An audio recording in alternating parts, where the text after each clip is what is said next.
नमस्कार, केस डिझायनर या चॅनलवरती आपले स्वागत आहे। तर आजच्या व्हिडिओमध्ये आपण प्रिन्सेस कटचा बॅक साइड हुकचा ब्लाउज या व्हिडिओमध्ये कसा स्टिच करायचा हे बघणार आहोत। मागील व्हिडिओमध्ये या ब्लाउजचा कटिंग व्हिडिओ बघितलेला होता तुम्ही, तर तो बघितला नसेल तर चॅनलवरती आहे, तो बघून घ्या।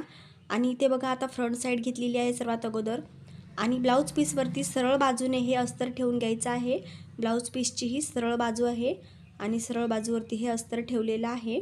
व्यवस्थित अस्तर ठेवून घ्यायचं आहे आणि याला खालच्या साइडने अगोदर एक शिलाई टाकून घ्यायची आहे। तर व्हिडिओ शेवटपर्यंत लक्ष देऊन बघा, स्किप न करता।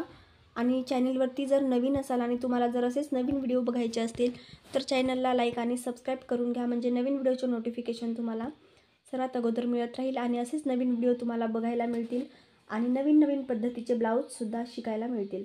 तर आता इथे शिलाई टाकून घ्यायची आहे।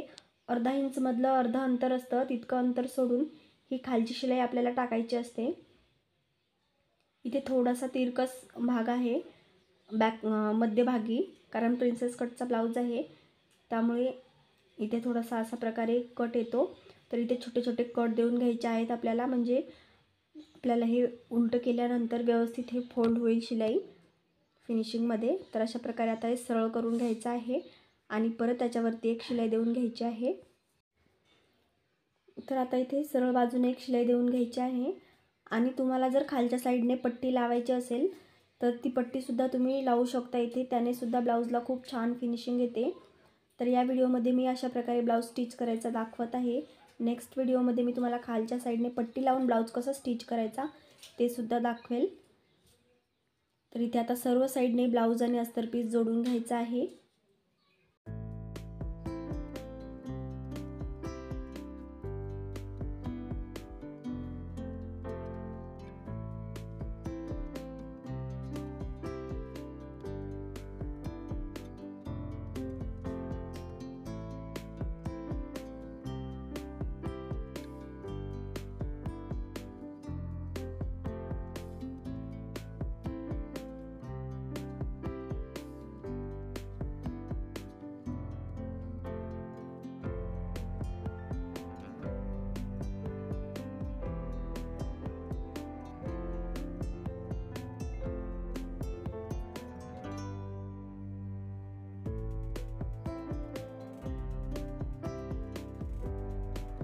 तर इथे प्रिन्स कटचा शेप आपल्याला द्यायचा आहे, तर मी टिक मार्क अगोदरच केलेली आहे कटिंग करताना, परंतु हे थोडंसं अंधक दिसत आहे त्यामुळे परत एकदा व्यवस्थित टिक मार्क करत आहे जेणेकरून तुम्हाला क्लिअर दिसेल। तर व्यवस्थित टिक मार्क करून घेतलेली आहे। सेम इकडच्या बाजूने सुद्धा उमटवून घ्यायचे आहे।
तर आता इथे बॅक साइड घेतलेली आहे आणि बॅक साइडला आपल्याला मधातून कट देऊन घ्यायचा आहे, कारण इथे आपल्याला हुक जे आहेत ते बॅक साईडने लावायचे आहेत, त्यामुळे मध्यभागी इथे कट दिलेला आहे।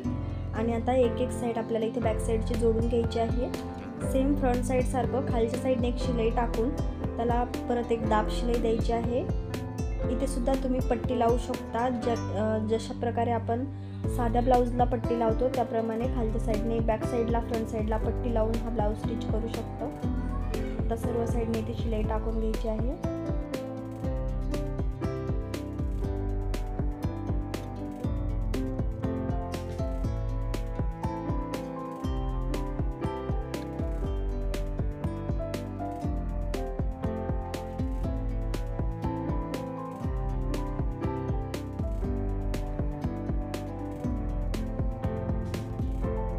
बॅक साईडच्या दोन्ही साईड आपल्या इथे रेडी झालेल्या आहेत आणि आता इथे हुकाई पट्टी लावून घ्यायची आहे। त्यासाठी या 2 पट्ट्या घेतलेल्या आहेत मी इथे। एक आहे ही 2 इंची आणि ही आहे दुसरी 4 इंच, जे आपल्याला हुक पट्टीसाठी पाहिजे 2 इंची। तर ही आता सरळ बाजूकडून आपल्याला हुक पट्टी लावायची असते। थोडीशी खालच्या साईडने अशा प्रकारे फोल्ड करून इथे आपल्याला स्टिच करायची आहे। तर हुक पट्टी ही आपली डाव्या बाजूने असते, जी आपली डावी बाजू आहे त्या साईडने हुक पट्टी लावून घ्यायची असते। आणि हुकपट्टी लावत असताना शिलाई मार्जिन खूप कमी असं सोडायचं असतं। आई पट्टीसाठी आपल्याला शिलाई मार्जिन जास्त लागतं। इथे आता दाब शिलाई सुद्धा दिलेली आहे आणि आतल्या साईडला पूर्ण पट्टी फोल्ड करून एक वरती शिलाई टाकून घ्यायची आहे। तर ही आपली हुकपट्टी आता रेडी झालेली आहे। आता आपल्याला आई पट्टी जोडायची आहे, त्यासाठी सुद्धा हे अस्तर डबल फोल्ड करून खालून थोडंसं फोल्ड केलेलं आहे आणि इथे अर्धा इंच शिलाई मार्जिन सोडून आपल्याला आई पट्टी जोडायची असते। आता इथे परत एकदा फोल्ड केलेला आहे मी, कारण आपण जेव्हा हुक लावत असतो ब्लाऊजचे तेव्हा हुक लावल्यामुळे जी आपली पट्टी असते ती खराब होते, लवकर फाटते। त्यामुळे इथे 4 पदरी हे अस्तर झालेलं आहे आणि त्यानंतर हे आपल्याला आई इथे तयार करायची आहे हुकसाठी।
आता इथे बाही घेतलेली आहे आणि बाही आपल्याला दोन्ही साईडने व्यवस्थित बघून घ्यायची आहे, सरळ बाजू आणि उलटी बाजू।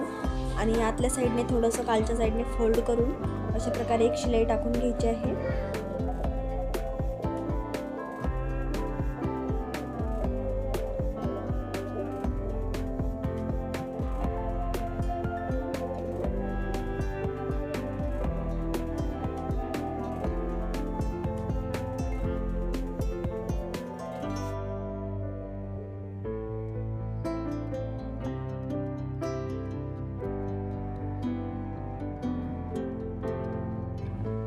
आता इथे समोरची बाजू आणि बॅक साईडची बाजू व्यवस्थित बघायची आहे बाहीची आणि त्याप्रमाणे व्यवस्थित बघून इथे मध्यभागी आपला जो टिक मार्क केलेली आहे बाहीला, तिथून बाही आपल्याला जोडायची आहे शोल्डर पासून।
साईडची बाही जॉईंट केलेली आहे आणि आता इथे फिटिंग करायची आहे। तर अर्धा इंच शिलाई मार्जिन सोडून फिटिंग करायची आहे आपल्याला। कुठलेही मेजरमेंट न घेता डायरेक्टली अर्धा इंच शिलाई मार्जिन सोडायचं आहे आणि दोन्ही साईडने अशा प्रकारे शिलाई टाकायची आहे। इथे थोडासा एक साईडचा कपडा जास्त भरला आहे, त्यामुळे थोडंसं किंचित असं तुम्ही बघू शकता थोडंसं एक साईडने दुमडून शिलाई टाकलेली आहे ती फिटिंगमध्ये। त्यामुळे वरची फिटिंग आपली व्यवस्थित येते, खालीवर कपडा होत नाही। आणि खाली थोडंसं किंचित असं कमी जास्त झालं तर ब्लाऊजला कुठल्याही प्रकारचा चोळ दिसत नाही, ब्लाऊज व्यवस्थित फिटिंगमध्ये दिसतो। आणि बाहीला सुद्धा टिक मार्क न करता एक शिलाई एकदम साईडने आपल्याला टाकून घ्यायची आहे।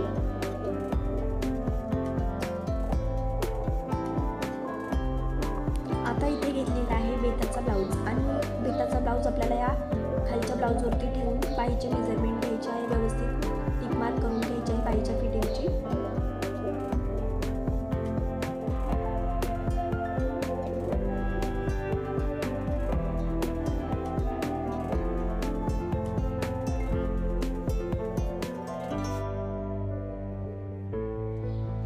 आता इथे दोन्ही साईडने आपल्याला अशा प्रकारे शिलाई मारून घ्यायची आहे आणि दोन्ही बाजूने आता बाही आपली जोडून फिटिंग करून झालेली आहे। तर इथे आता कंबर मोजायची आहे ब्लाऊजची। तर बेताचा ब्लाऊज घेतलेला आहे आणि हा ब्लाऊज दोन्हीची कंबर खालच्या साईडने अशा प्रकारे मोजायची आहे आणि या ब्लाऊजचा जो एक्स्ट्रा कपडा भरतो त्याला अशा प्रकारे डबल फोल्ड केले आणि परत एकदा फोल्ड केलं। तर आता हे जे अंतर आहे ते मोजायचं आहे टेपने। तर हे 1.5 इंचला 1 पॉईंट फक्त कमी आहे, तर ते दोन्ही साईडने अशा प्रकारे टिक मार्क करून घ्यायचे आहे 1.5 इंचला 1 पॉईंट कमी। आणि आता ही शिलाई फिटिंगची आपली टाकून घ्यायची आहे आणि प्रत्येक ब्लाऊजची जी फिटिंग असते ती मी अशाच प्रकारे करून घेत असते। तर दोन्ही साईडने अशा प्रकारे आता 1.5 इंचला 1 पॉईंट खालच्या साईडने कमी घेऊन टिक मार्क करायची आणि वरच्या साईडने आपण बाहीची टिक मार्क ही केलेली आहे आणि पूर्ण ब्लाऊज फिटिंग अशा प्रकारे करून घ्यायचं आहे। आणि साईडने आपल्याला एक्स्ट्रा ज्या शिलाई लागतात त्यासुद्धा इथे टाकून घ्यायच्या आहेत। तर हे बघा दुसऱ्या साईडसुद्धा शिलाई सुरू झालेली आहे इथे।